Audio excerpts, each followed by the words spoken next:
सर्वोन्नत पिता, आप जो परिशुद्ध, सर्वशक्तिमान और सब कुछ की सृष्टि करता है, आज हम आपके अति परिशुद्ध नाम की प्रशंसा और महिमा करते हैं। हम अपने होठों से निकलने वाले प्रत्येक शब्द, अपने सभी विचारों और कार्यों को आपको समर्पित करते हैं। यह सब आपकी महान महिमा के लिए हो। पिता, अपनी कृपा से हमें सुशक्त कीजिए ताकि आज हम आपके परिशुद्ध सानिध्य में बने रह सके। आमीन। लूकास का सुसमाचार अध्याय 21 वचन 34 से वचन 36 वचन इस प्रकार कहता है, अपने विषय में सावधान रहे, कहीं ऐसा ना हो कि भोग विलास, नशेबाजी और इस संसार की चिंताओं से तुम्हारा मन कुंठित हो जाए और वह दिन फंदे की तरह अचानक तुम पर आ गिरे, क्योंकि वह दिन समस्त पृथ्वी के सभी निवासियों पर आ पड़ेगा। कोई बहाना नहीं चलेगा और कोई इससे बच भी नहीं सकता है। इसलिए सदा जागते रहो, लिखा है, इसलिए सदा जागते रहो। प्रियजनों, एक सोए हुए व्यक्ति को तुम हिलाकर जगा सकते हो, लेकिन जो सोने का एक्टिंग करता है ना, उसे नहीं जगा सकते। वचन में लिखा है, इसीलिए सदा जागते रहो और प्रार्थना करते रहो, जिससे तुम इन सब आने वाले संकटों से बचने और मनुष्य पुत्र के सामने खड़े होने के समर्थ हो सको।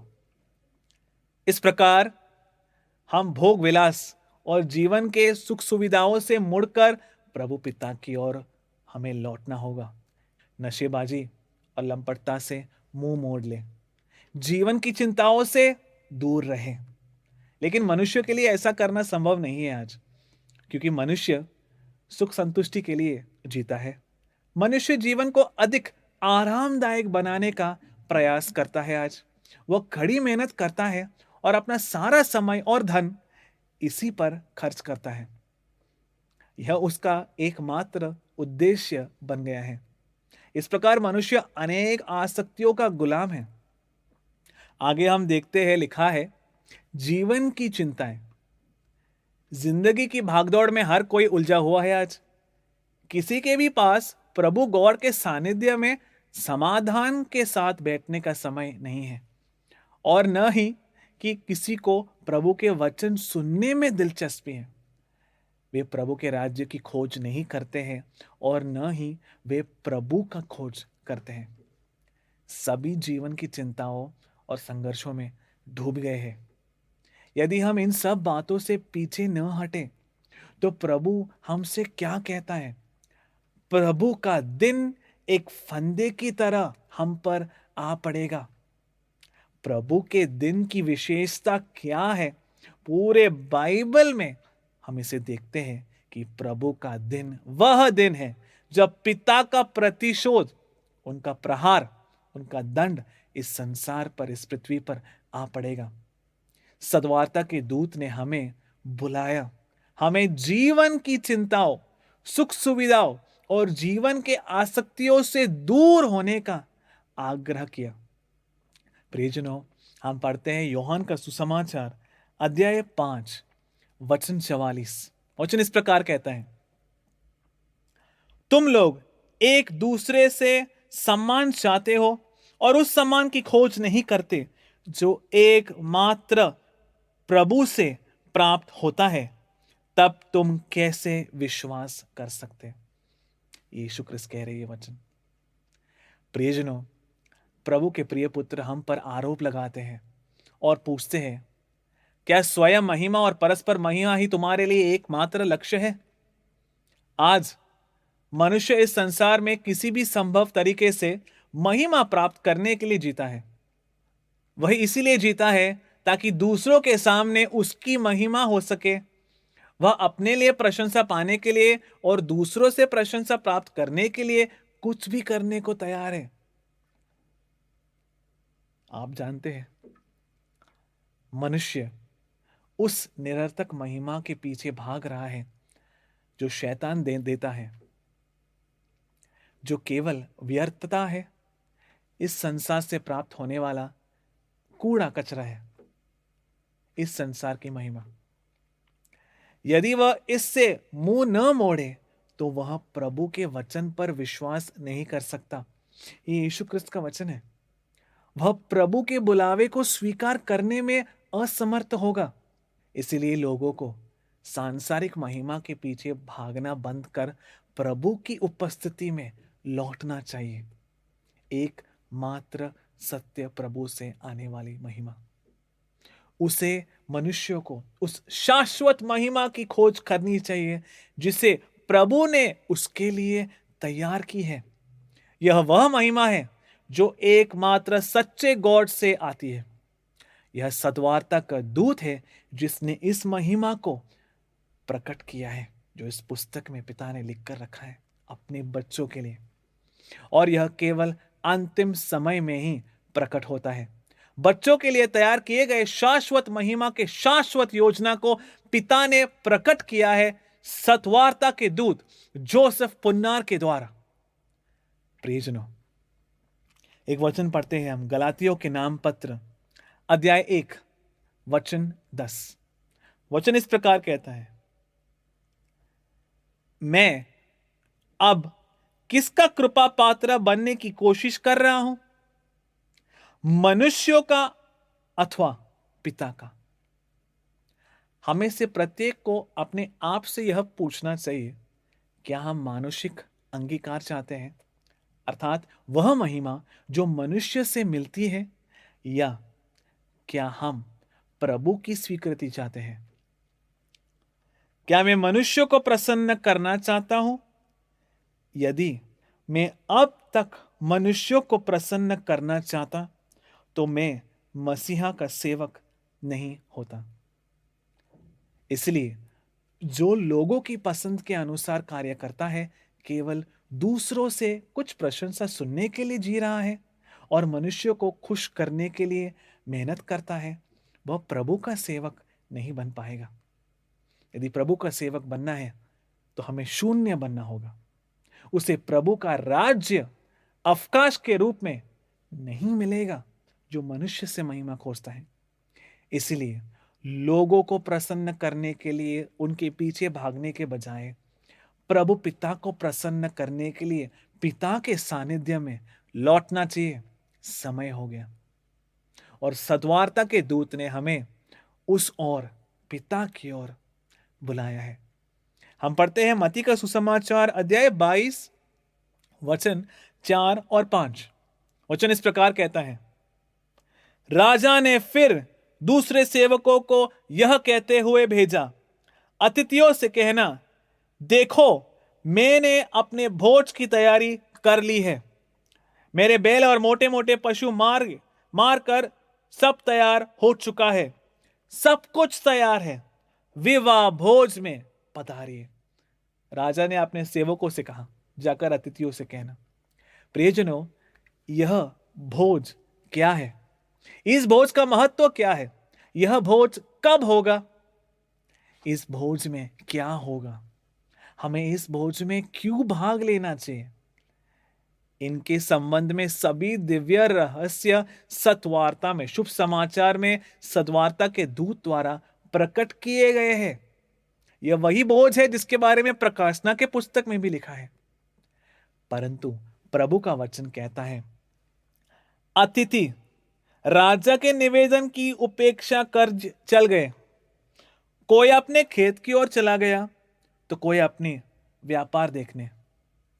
आज मनुष्य कहां पर है? वह खेत में है या बाजार में है? जिन्हें प्रभु के लोगों का नेतृत्व करना है और वे भी जो विश्वास के प्रचारक होने का दावा करते हैं, दोनों ही आज बाजार में हैं। बाजार वह स्थान है जहां खरीदना और बेचना होता है। वह स्थान जहां मनुष्य लाभ के लिए प्रयास करता है। आज सभी बाजार में है और प्रभु का वचन है जो इसकी साक्ष्य देता है। अंतिम समय में प्रभु द्वारा तैयार किया गया एक भोज है और सद्वार्ता का दूत इस भोज के आमंत्रण के साथ भेजा गया अंतिम व्यक्ति है। लेकिन उनके निमंत्रण के बावजूद भी लोग अपना व्यवसाय चलाने के लिए बाजार गए, वे खेत में गए। क्यों गए? अधिक से अधिक हासिल करने, विकसित होने। वे इस संसार की दौलत और वैभव पाने के लिए इधर उधर भाग रहे हैं। कोई समाधान नहीं है। बारूक का पुस्तक कहता है, बारूक का पुस्तक अध्याय 6 वचन 73, वचन इस प्रकार कहता है, धार्मिक मनुष्य के लिए अच्छा यही है कि उसके यहां देव मूर्तियां नहीं हो। ऐसे व्यक्ति को लज्जित नहीं होना पड़ेगा। प्रियजनों, पहली आज्ञा सबसे बड़ी आज्ञा है जो पिता गॉड ने मानव जाति को दी है। पिता गॉड ने उनसे कहा कि वे कोई मूर्ति न बनाए, न किसी मूर्ति की वंदना करे और न ही उसकी आराधना करे। लेकिन मनुष्य के भीतर बहुत सारी मूर्तियां हैं जिनके विषय में वह खुद अपरिचित है। ऐसी अनेक मूर्तियां वह अपने हृदय में उठाकर चलता है। इन सभी मूर्तियों को त्यागे बिना कोई भी पिता गॉड के सानिध्य में नहीं लौट सकता। यदि आप किसी चीज या किसी को भी, किसी व्यक्ति या किसी चीज या किसी वस्तु को प्रभु या प्रभु के वचन से अधिक प्यार करते हैं तो वह आपके लिए एक मूर्ति है। यदि कुछ भी या कोई भी आपके और प्रभु के बीच में खड़ा है तो वह एक मूर्ति है। यदि तुम इन मूर्तियों को अपने हृदय से नहीं निकालोगे तो तुम प्रभु के सानिध्य में वापस नहीं लौट सकते।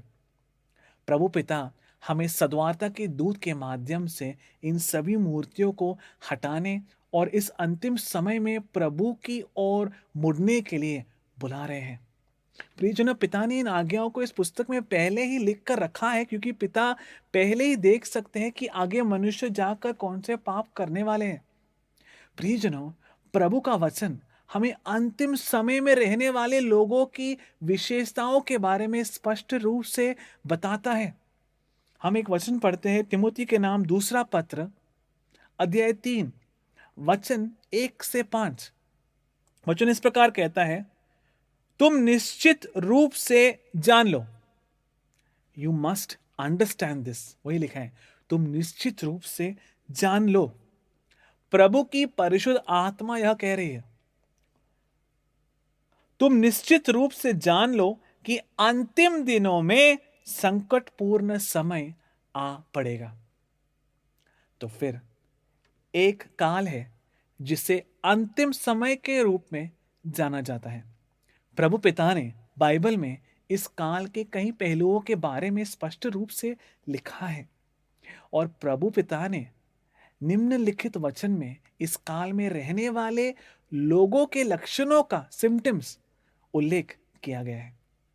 मनुष्य लिखा है, मनुष्य स्वार्थी, लोभी, ढींग मारने वाला, अहंकारी और परनिंदक होंगे। वे अपने माता पिता की आज्ञा नहीं मानेंगे।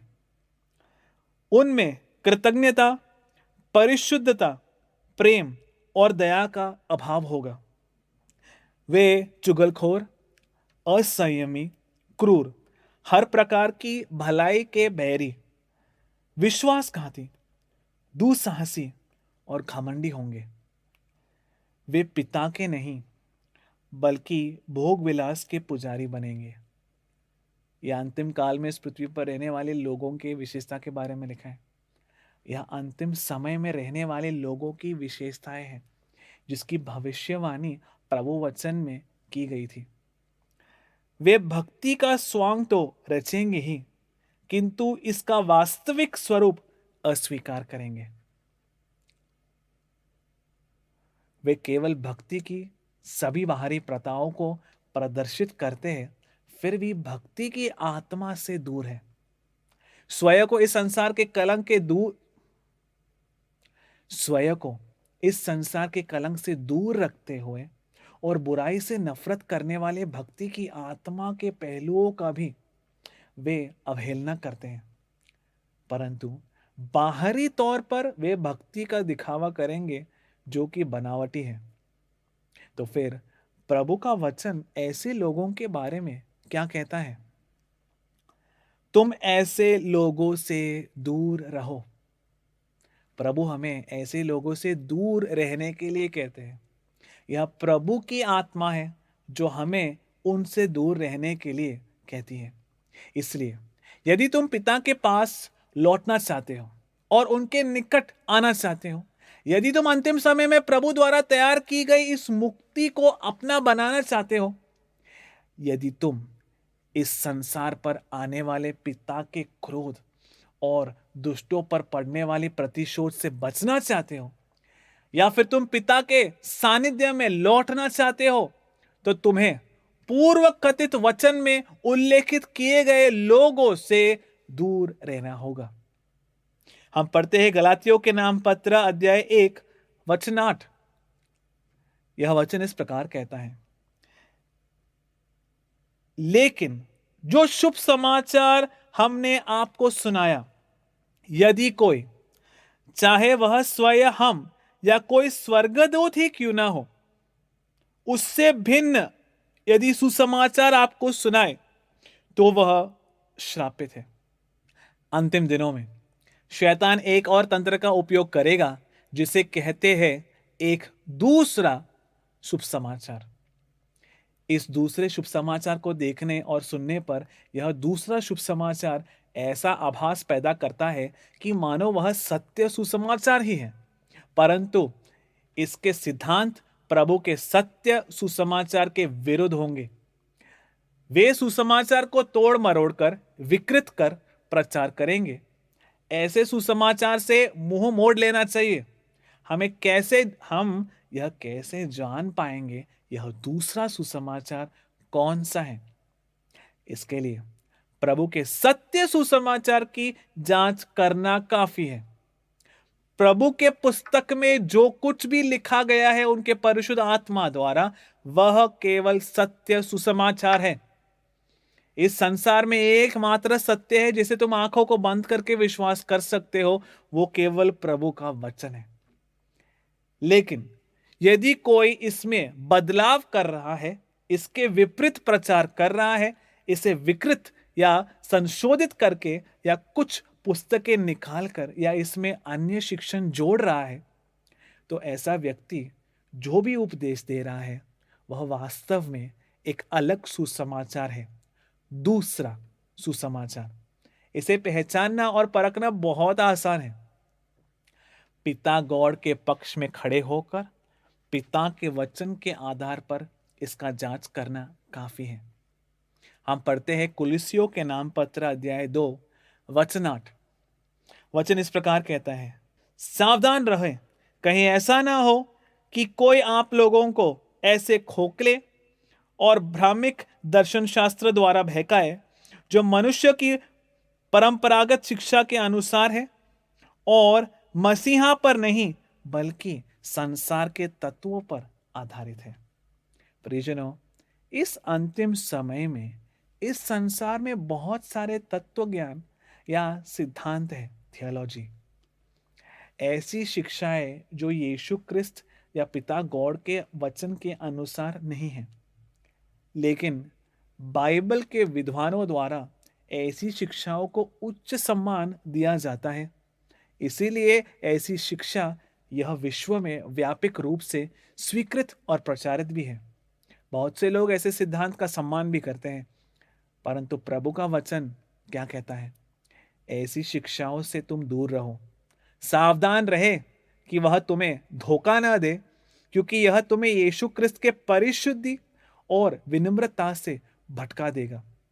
इसलिए प्रभु तुम्हें ऐसी सभी झूठी शिक्षाओं से अपने पास वापस बुलाते हैं और तुमसे उनकी उपस्थिति में लौटने का आग्रह करते हैं। बच्चों, प्रियजनों, प्रभु के वचन में यह बहुत स्पष्ट रूप से लिखा गया है कि पिता के वचन बहुत सरल है। जो हृदय से विनम्र है वे उनके वचनों को समझते हैं, और पिता का वचन विनम्र लोगों के लिए लिखा गया है। इसलिए मनुष्य को पिता के सत्य की ओर लौटना चाहिए। सत्य प्रभु का वचन है, परंतु मनुष्य को प्रभु के वचन में कोई रुचि नहीं है। आज वह इस संसार के तत्वशास्त्रों के पीछे है और केवल इस संसार के बुद्धिजीवी के रूप में दूसरों द्वारा स्वीकृत होने और मान्यता हासिल करने में दिलचस्पी रखता है। वह उन सिद्धांतों का वक्ता बनने में दिलचस्पी रखता है जो इस संसार को पसंद है या सुनना पसंद है। इसलिए वे प्रभु के पास लौटने से इनकार कर देंगे। प्रियजनों, अंतिम समय में पिता हमें आखिरी बार इस शुभ समाचार सत्य वार्ता के माध्यम से बुला रहे हैं। पिछली शताब्दी में परिशुद्ध मां ने 300 से अधिक स्थानों पर प्रकट होकर प्रभु के बच्चों को वापस लौटने के लिए बुलाया। मां ने उन्हें स्पष्ट रूप से सिखाया कि उनके पुत्र का दूसरा आगमन निकट है और इस संसार पर प्रभु गॉड की दंड आज्ञा को कार्यान्वित करने के समय निकट आ चुका है। इसलिए परिशुद्ध मां ने उन्हें प्रभु और प्रभु के सत्य की ओर लौटने के लिए बुलाया। परिशुद्ध मां ने उन्हें अपने पुत्र के सत्य सुसमाचार की ओर लौटने और पिता गॉड के वचन को पालन करने का आह्वान किया, लेकिन प्रभु के सभी लोगों ने इसे अस्वीकार कर दिया। प्रियजनों, प्रभु के वचन में पहले ही हमने देख लिया था कि वे क्या करेंगे और प्रभु की आत्मा ने उसे परिशुद्ध बाइबल में लिखा है। नीति वचन अध्याय 1 वचन 21 से 27 इस प्रकार कहता है। ध्यान से सुनेंगे, परिशुद्ध मां कह रही है वचन को। वह भीड़ भरे मार्गों में पुकार रही है, वह नगर के प्रवेश द्वारों पर खड़ी हुई कह रही है। यहां वह जो लिखा है परिशुद्ध ज्ञान का प्रतीकात्मक है। ओ अज्ञानियों, कब तक तुम अज्ञान को गले लगाए रखोगे? ज्ञान की हंसी उड़ाने वालों, कब तक तुम ज्ञान की हंसी उड़ाते रहोगे? ओ मूर्खों, तुम कब तक ज्ञान से बैर रखोगे? इसलिए परिशुद्ध ज्ञान ऐसे लोगों को मूर्ख बुलाती है, क्योंकि वे प्रभु के सत्वार्ता की, शुभ समाचार की, दिव्य रहस्यों को प्रकट करने वाले अनंत जीवन के सत्वार्ता की निंदा और उपहास करते हैं। प्रभु की ज्ञान उनसे पूछ रही है, तुम कब तक निंदा करने में हर्षित होंगे? कब तक तुम ज्ञान की हंसी उड़ाते रहोगे? ओ मूर्खों, तुम कब तक ज्ञान से बैर रखोगे? उनके परिहास को उन्मूलन समाप्त करने का, इन लोगों के परिहास को समाप्त करने का प्रभु का समय निकट आ चुका है। मेरी चेतावनियों पर ध्यान दो। देखो, मैं अपनी आत्मा तुम पर उंडेल रही हूं। मैं तुम पर अपनी बातें प्रकट करूंगी। मैंने तुम्हें पुकारा, पर तुमने मेरी बात सुनने से इनकार किया। मैंने तुम्हारी ओर अपना हाथ बढ़ाया, किंतु तुम में से किसी ने भी ध्यान नहीं दिया। प्रभु का वचन यही कहता है कि किसी ने परिशुद्ध मां के फैले हुए हाथों की ओर ध्यान नहीं दिया। तुमने मेरी सलाह की उपेक्षा की और मेरी चेतावनियां अनसुना किया। अतः जब तुम पर विपत्ति आएगी, तब मैं हंसूंगी। जब तुम पर आतंक छाएगा, तब मैं तुम्हारा उपहास करूंगी। जब तूफान के समान भवंडर, तूफान के समान आतंक तुम पर छा जाएगा, भवंडर के सदृश विपत्ति तुम पर टूट पड़ेगी, तुम दुख और संकट के जाल में फंस जाओगे, तब मैं तुम्हारा मजाक उड़ाऊंगी। ऐसा कब होगा? प्रभु के दिन पर। जब प्रभु के दिन में पिता गॉड का क्रोध मानव जाति पर आ पड़ेगा, तो परिशुद्ध मां ने क्या कहा है कि वह क्या करेगी? परिशुद्ध मां उन्हें देखेगी और उनका परिहास करेगी। यदि आप आगे पढ़ेंगे तो पता चलेगा कि बाद में चाहे वे परिशुद्ध मां को कितना भी खोजें, वे उन्हें नहीं पाएंगे। जब वे उन्हें पुकारेंगे तो वह उन्हें उत्तर नहीं देगी, क्योंकि इन बीते वर्षों में प्रभु की परिशुद्ध माँ, स्वर्ग की रानी जो है, खून के आंसू बहाकर प्रभु के लोगों को पुकार रही थी, लेकिन उन्होंने उनकी बातों पर ध्यान नहीं दिया और उनकी पुकार की उपेक्षा की। हम पढ़ते हैं हेजिकेल का पुस्तक अध्याय 2 वचन 3 से 5। हेजिकेल का पुस्तक अध्याय 2 वचन 3 से 5 वचन इस प्रकार कहता है, उन्होंने मुझसे कहा, ओ मानव, मैं तुझको इज़राइली राष्ट्र के पास भेज रहा हूं। यह पुकार अंतिम समय में ही सुनी जाएगी। जो विद्रोही कौम है, जिसने मेरे प्रति विद्रोह किया है, वे और उनके पूर्वज, जिन्होंने मेरे प्रति विद्रोह किया है, वे और उनके पूर्वज आज तक मेरे प्रति अपराध करते चले आ रहे हैं। यह पीढ़ी दुष्ट और हठी है। मैं उन लोगों के पास तुझको भेज रहा हूं। तू उनसे यह कहना, प्रभु पिता यो कहते हैं। प्रभु ने हमें यह बताने के लिए सद्वार्ता के दूत को भेजा है। चाहे वे सुने या सुनने से इनकार करें, क्योंकि वे विद्रोही कुल की संतान हैं, उन्हें यह मालूम होगा कि तू उनके मध्य एक नबी, एक प्रवाचक है। प्रियजनों, जब लोगों ने इसे इस मनोभाव के साथ पढ़ा कि यह उस समय के लोगों के बारे में या पुराने नियम के लोगों के बारे में था, उन्होंने इन शब्दों को खारिज कर दिया। परंतु प्रभु पिता का वचन हमें स्पष्ट रूप से सिखाता है कि यह किसी पीढ़ी के बारे में लिखा गया है। हेजिकेल का पुस्तक अध्याय 12 वचन 21 से 25। प्रियजनों, यहां उस काल के बारे में लिखा गया है जिसमें रहने वाले लोगों को प्रभु विद्रोही भवन, रेबेलियस हाउस, विद्रोही भवन बुलाएंगे। प्रभु का यह संदेश मुझे मिला। प्रभु ने मुझसे कहा, ओ मानव, इस कहावत का क्या अर्थ है जो तुम अपने देश के संबंध में कहते हो? दिन तो बीते बीते अधिक हो गए, किंतु प्रभु के दर्शन की बातें सच सिद्ध नहीं हुए। यह लोगों की शिकायत है कि प्रभु का वचन सब लिखा हुआ है, परंतु कुछ भी पूरा नहीं हो रहा है।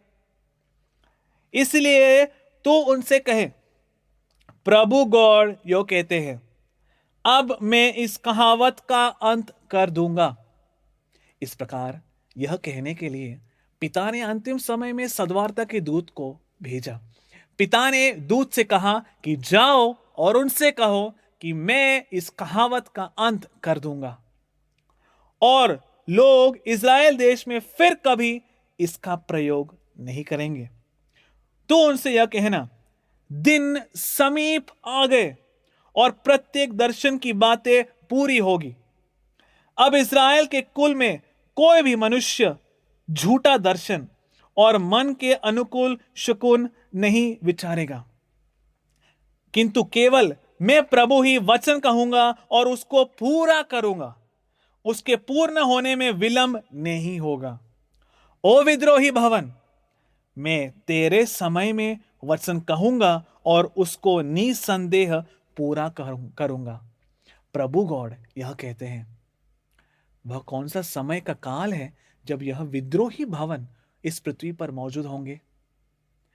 वह अंतिम समय है जब सभी दिव्य दर्शन और भविष्यवाणियां पूरी होंगे और प्रभु उस समय में रहने वाले लोगों को विद्रोही भवन पुकारते हैं जब पाप इस भूमि पर उसके चरम सीमा पर पहुंचता है। यह प्रभु का वचन है।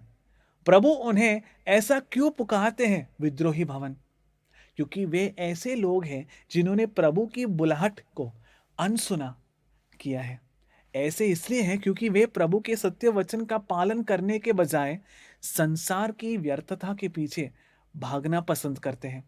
ऐसा इसलिए है क्योंकि मनुष्य सत्य सुनने को तैयार नहीं है, इसलिए वह प्रभु के वचन की उपेक्षा करता है। इसलिए प्रभु उन्हें विद्रोही भवन ऐसा पुकार रहे हैं। हम पढ़ते हैं यशायाह नबी का पुस्तक अध्याय 50 वचन 2। यशायाह नबी का पुस्तक अध्याय 50 वचन 2। क्या कारण है कि जब मैं आया तब वहां कोई मनुष्य नहीं था? जब मैंने पुकारा तब क्यों मुझे उत्तर देने वाला वहां कोई नहीं था? प्रभु पिता पूछ रहे हैं कि कोई मेरी पुकार का उत्तर क्यों नहीं दे रहा? क्या मेरा हाथ इतना छोटा हो गया कि वह छुड़ा नहीं सकता? क्या मुझ में उद्धार करने की शक्ति नहीं रही? प्रभु गॉड पूछते हैं, जब मैंने पुकारा तो तुम में से किसी ने मुझे क्यों नहीं सुना? हम पढ़ते हैं यशायाह नबी का पुस्तक अध्याय 65 वचन 2 से आगे। पिता इस प्रकार कह रहे हैं, मैं विद्रोही कौम की ओर दिन भर हाथ फैलाए रहा, उन्हें बुलाता रहा। यह कौम अपने मन की योजनाओं के अनुसार उस मार्ग पर चलती है जो भला नहीं है। यह प्रभु पिता का आरोप है। मैं प्रभु यह कहता हूं, देखो, यह बात मेरे सामने लिखी हुई है। मैं अधर्म को देखकर चुप नहीं रहूंगा, वरन मैं उनको अधर्म का प्रतिफल दूंगा। क्या आपने कभी ऐसे प्रभु के बारे में सुना है? मैं याकूब के संतति में से एक वंश, यहूदा कुल में से अपने पर्वतों का एक वारिस उत्पन्न करूंगा। मेरे मनोनीत लोग उन पर अधिकार करेंगे, मेरे सेवक वहां निवास करेंगे।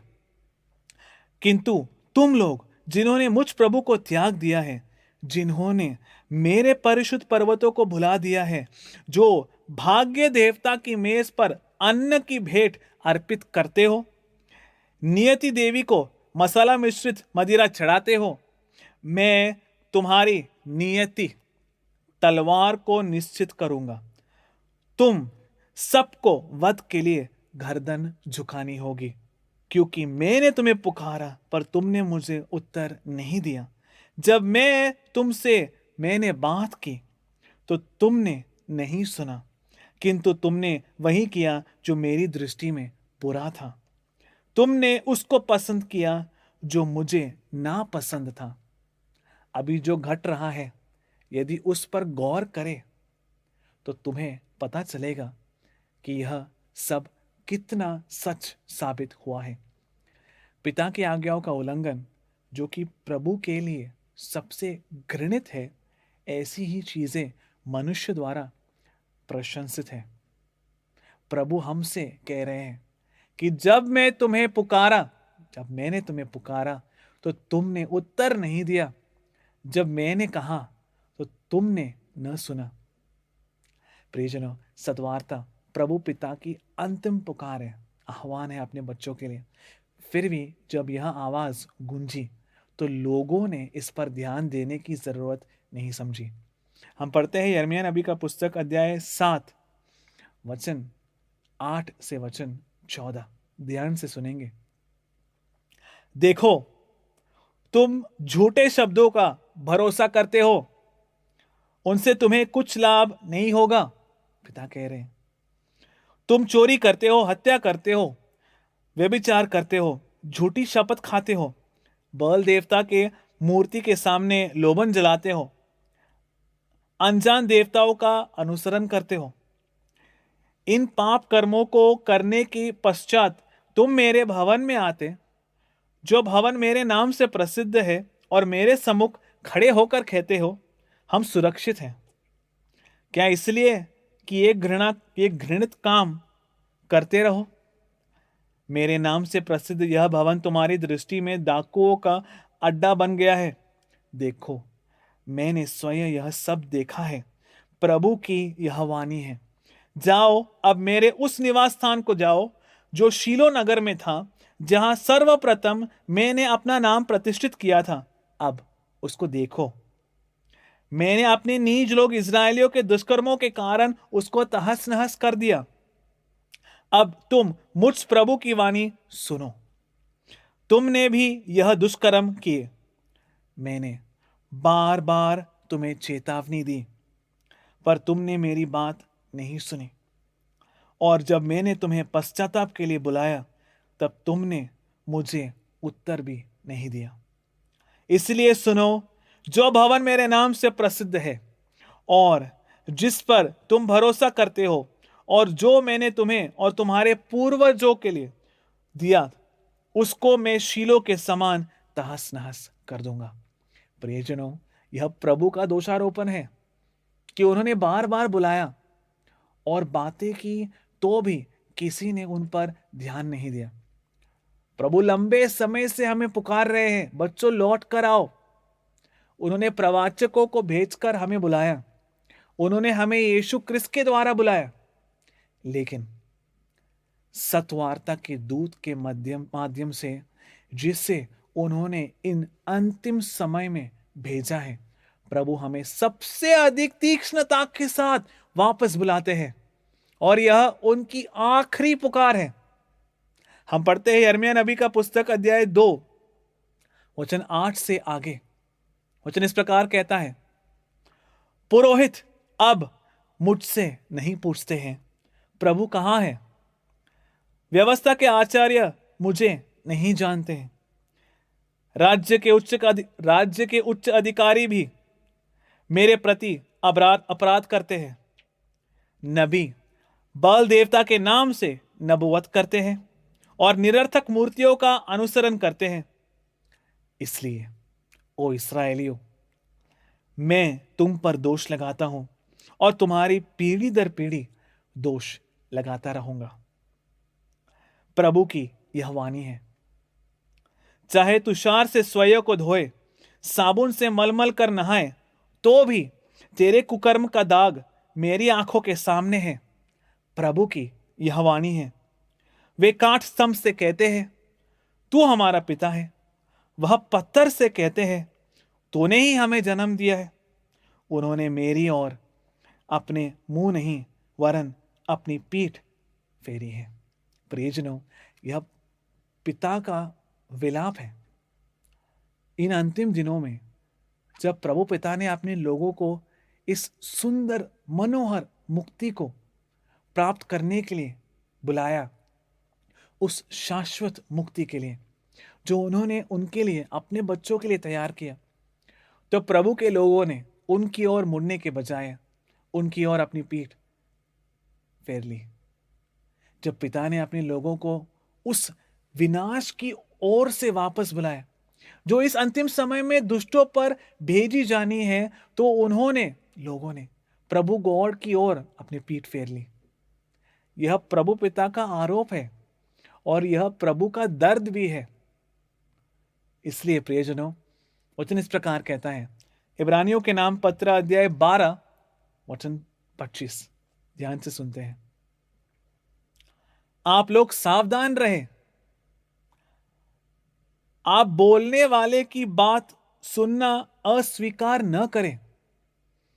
अब प्रभु की आत्मा है जिसने सत्वार्ता के दूत के माध्यम से हमसे यह बात की है। प्रभु के पुत्र की आत्मा ने हमसे बात की है। इसीलिए सावधान रहे, उसे अस्वीकार या खारिज न करें। जिन लोगों ने पृथ्वी पर चेतावनी देने वाले की वाणी को अनसुना कर दिया था, यदि वे नहीं बच सके, यह नूह के समय और लोत के समय के दौरान था।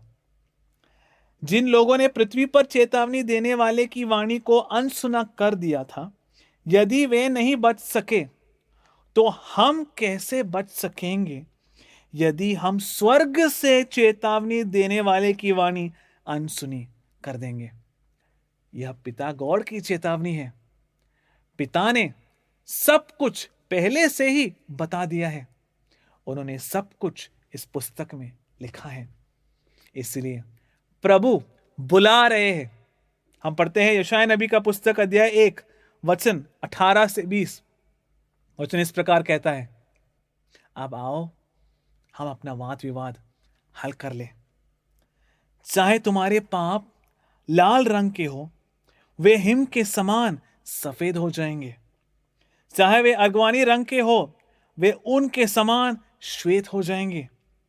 यदि तुम इच्छुक हो और आज्ञा पालन के लिए तत्पर हो, तो तुम भूमि का सर्वोत्तम फल खाओगे। परंतु यदि तुम मुझ प्रभु की आज्ञा का उल्लंघन करोगे और मुझसे विद्रोह करोगे तो तुम तलवार से मौत के घाट उतारे जाओगे। प्रभु गॉड ने अपने मुख से यह कहा है। प्रियजनों, यह आह्वान और यही चेतावनी है जिसे प्रवाचक यशाया जोसेफ पुन्नार ने वर्ष 2005 से इस संसार से घोषित किया है। कम से कम अब तो हमें प्रभु पिता के आह्वान पर ध्यान देना चाहिए।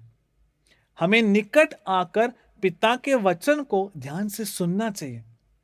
पिता के वचन के अनुसार हमें सभी बुराइयों और पापों से दूर रहना चाहिए। अपने पापों को स्वीकार करके पश्चाताप कर पिता के उपस्थिति में लौटना चाहिए। इसलिए आइए हम इस संसार के सुखों, कामनाओं, वासनाओं और आसक्तियों को त्याग दें और हमारे सृष्टिकर्ता प्रभु गॉड की उपस्थिति में शांत बैठे। तब प्रभु हमें वह अद्भुत और अनंत मुक्ति देंगे जो उन्होंने केवल हमारे लिए तैयार किया है, जो केवल अंतिम काल में प्रकट किया जाता है। प्रियजनों, प्रभु के प्रत्येक बच्चों को पिता की पुकार पर ध्यान देने, उसे ध्यान से सुनने और पिता की पुकार का जवाब देने की शक्ति प्राप्त हो। हम प्रार्थना करते हैं कि प्रभु की करुणा उन पर बनी रहे। पिता के अति परिशुद्ध नाम की सदा सर्वदा महिमा, स्तुति और आराधना होती रहे। आमीन।